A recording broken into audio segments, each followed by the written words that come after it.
नमस्कार। आज पौष कृष्ण पंचमी शके 1936 सादर करीत आहोत ठाणे वार्ता। ठळक घडामोडी। राज्यातील रेल्वे समस्या सोडवण्यासाठी राज्याकरता स्वतंत्र रेल्वे महामंडळ निर्माण करण्याचं केंद्रीय रेल्वे मंत्र्यांचं सूतोवाच। विस्तारित ठाणे रेल्वे स्थानक आणि सॅटिस 2 ला रेल्वे मंत्र्यांचा हिरवा कंदील। आणि जकातीच्या 750 कोटींच्या थकबाकी वसुली संदर्भात 3 आठवड्यात प्रतिज्ञापत्र सादर करण्याचे उच्च न्यायालयाचे पालिकेला आदेश। या आणि इतर घडामोडी विस्तृतपणे पण काही क्षणातच। ठाणे वार्ता पहा श्रीस्थानक वाहिनीवर।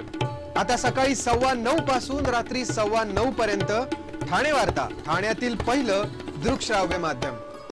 श्रीस्थानक वाहिनी ठाण्याची स्वतःची वाहिनी।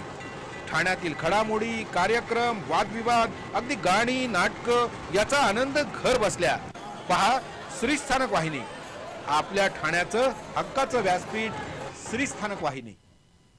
ठाणे वार्ता आता संकेतस्थळावर देखील ठाणेवार्ता.com वर क्लिक करा आणि ठाण्याच्या घडामोडी जाणून घ्या। ठाण्यातील पहिलं ऑनलाईन माध्यम ठाणेवार्ता.com। नमस्कार मंडळी, दर रविवारी पाहायला विसरू नका। नमस्कार मंडळी, आपल्या प्रश्नांचं थेट उत्तर। ठाणे वार्ता पहा श्रीस्थानक वाहिनीवर। आता सकाळी 9:15 पासून रात्री 9:15 पर्यंत ठाणे वार्ता, ठाण्यातील पहिलं दृकश्राव्य माध्यम।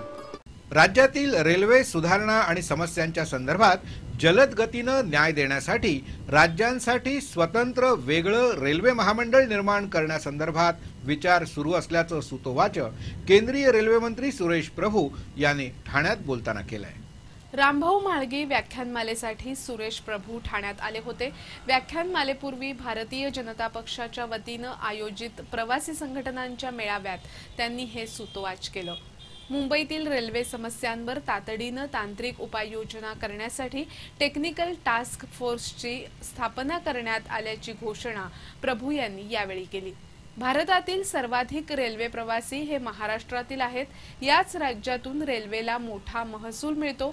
त्यामुळे राज्यातील रेल्वे समस्यांसंदर्भात आपत्कालीन आणि दीर्घकालीन उपाययोजना करण्याबाबत सकारात्मक पावलं टाकली जात आहेत। राज्यातील रेल्वे सुधारणा आणि समस्यांच्या समाधानासाठी स्वतंत्र रेल्वे महामंडळाच्या स्थापनेबाबत विचार सुरू असल्याचं प्रभू यांनी सांगितलं।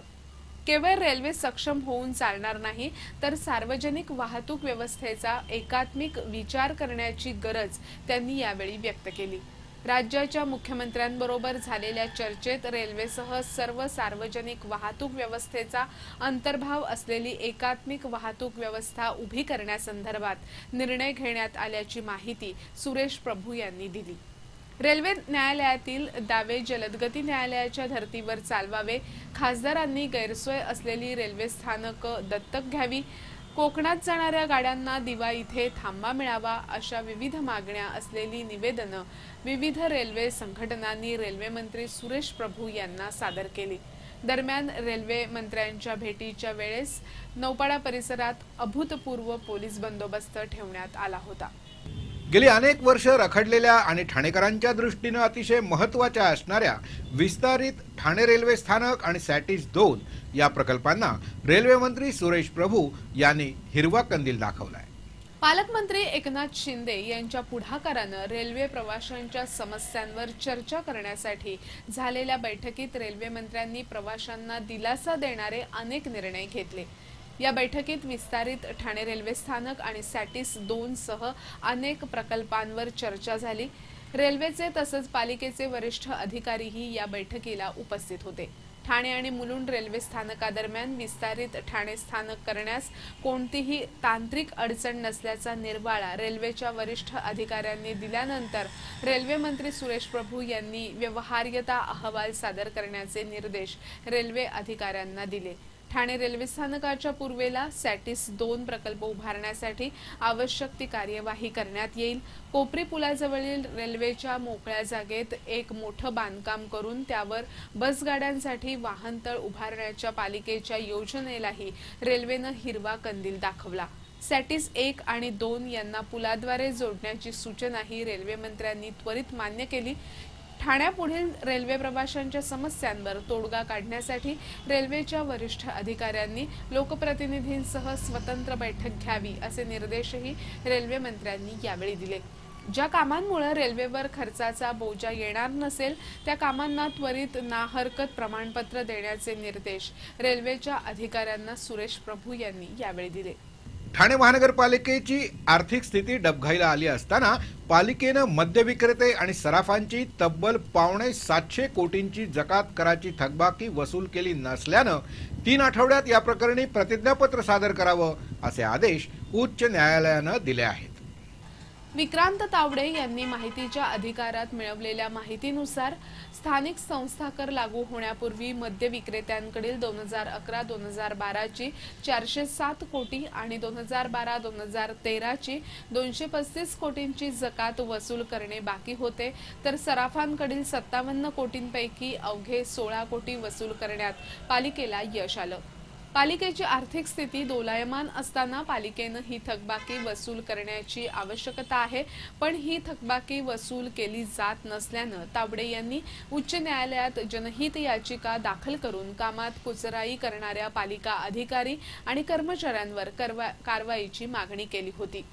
मुख्य न्यायाधीश मोहित शहा आणि बीपी कुलाबावाला यांच्या खंडपीठाने स्थानिक संस्था कर लागू होण्यापूर्वी जकात थकबाकी वसूल करणे आवश्यक होतं, मात्र ती न करून पालिकेने आपल्या कामामध्ये कुचराई केली आहे। यामध्ये नक्की काय करणं आहेत याविषयीचे प्रतिज्ञापत्र 3 आठवड्यात सादर करावेत असे आदेश पालिकेला दिले आहेत। ठाणे वार्ता पहा श्रीस्थानक वाहिनीवर आता सकाळी 9:15 पासून रात्री 9:15 पर्यंत ठाणे वार्ता, ठाण्यातील पहिलं दृकश्राव्य माध्यम। आपला परिसर स्वच्छ आणि सुंदर ठेवण्यासाठी ठाणे महापालिकेत सहकार्य करा। ओला सुका कचरा वेगवेगळा जमा करा आणि रोगराईपासून मुक्तता मिळवा। ठाणे वार्ता आता संकेतस्थळावर देखील ठाणेवार्ता.com वर क्लिक करा आणि ठाण्याच्या घडामोडी जाणून घ्या। ठाण्यातील पहिलं ऑनलाईन माध्यम ठाणेवार्ता.com। डॉक्टर आणि रुग्णांचं पिढ्यानपिढ्यांचं जिव्हाळ्याचं नातं म्हणजेच डॉक्टर बेडेकर हॉस्पिटल आता अत्याधुनिक सोयी सुविधा आणि तंत्रज्ञान युक्त वंध्यत्व निवारण केंद्रात IVF आणि टेस्ट ट्यूब बेबीचीही सुविधा।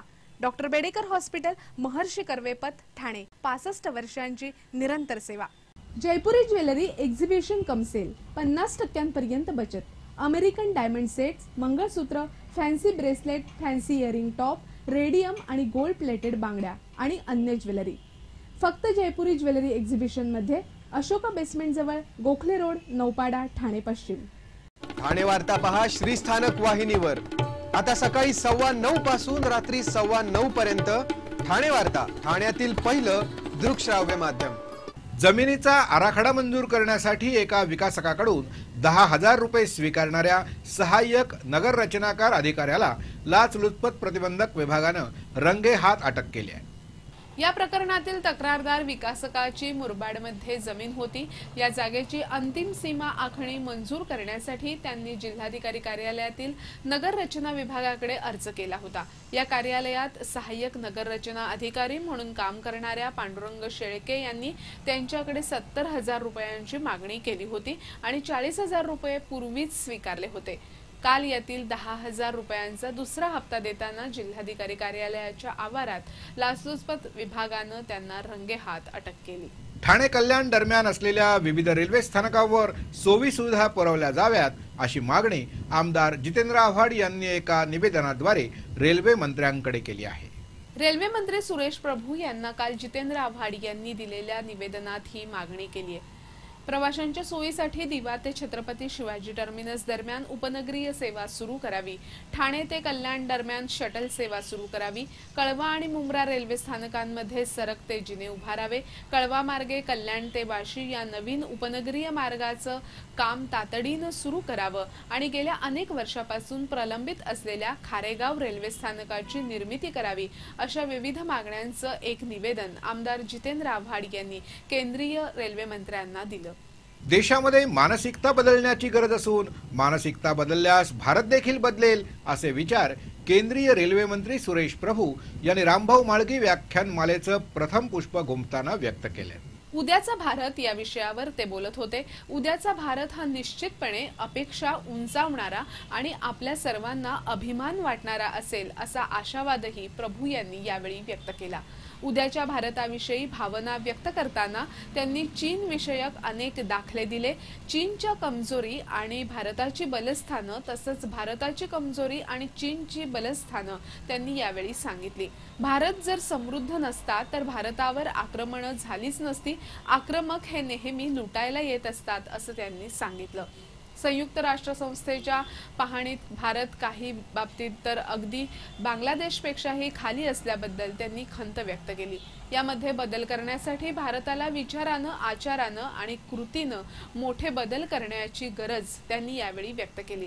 पंतप्रधान नरेंद्र मोदी केवळ मेक इन इंडिया, स्वच्छ भारत, गंगा शुद्धीकरण, डिजिटल इंडिया आणि भ्रष्टाचार मुक्त भारत या घोषणा करून थांबले नाहीत तर त्यांनी प्रत्यक्ष कामाला सुरुवात केल्याचं प्रभू यांनी सांगितलं। डिजिटल इंडियामुळे देशाचा मोठा विकास होईल असा आशावाद त्यांनी यावेळी व्यक्त केला। भारताच्या लोकसंख्येपेक्षा चीनची लोकसंख्या फक्त 5 कोटींनी जास्त आहे, पण चीनचं दरडोई उत्पन्न भारताच्या 5 पट आहे। देशाचं दरडोई उत्पन्न वाढवायचं असेल तर लोकसंख्या वाढीवर नियंत्रण ठेवण्याची आवश्यकता सुरेश प्रभू यांनी यावेळी व्यक्त केली। जयंत्या, पुण्यतिथ्यांच्या निमित्तानं पुतळे उभारण्याऐवजी म्हाळकी व्याख्यानमालेसारखं वैचारिक स्मारक उभं राहिलं तर त्यातूनच उद्याचा भारत घडू शकेल असा आशावादही सुरेश प्रभू यांनी यावेळी व्यक्त केला। मुंबई विद्यापीठाच्या माजी कुलगुरू डॉक्टर स्नेहलता देशमुख यांनी सध्याच्या दिवसात महिलांचे प्रश्न सोडवण्यासाठी अर्ध गुरुकुलाची गरज व्यक्त केली आहे। ठाण्यातील विद्याप्रसारक मंडळाच्या संकुलात महिलांवरील 2 दिवसीय राष्ट्रीय परिषदेचं आयोजन करण्यात आलं असून त्याचं उद्घाटन स्नेहलता देशमुख यांच्या हस्ते झालं। त्यावेळी बोलताना त्यांनी ही गरज व्यक्त केली।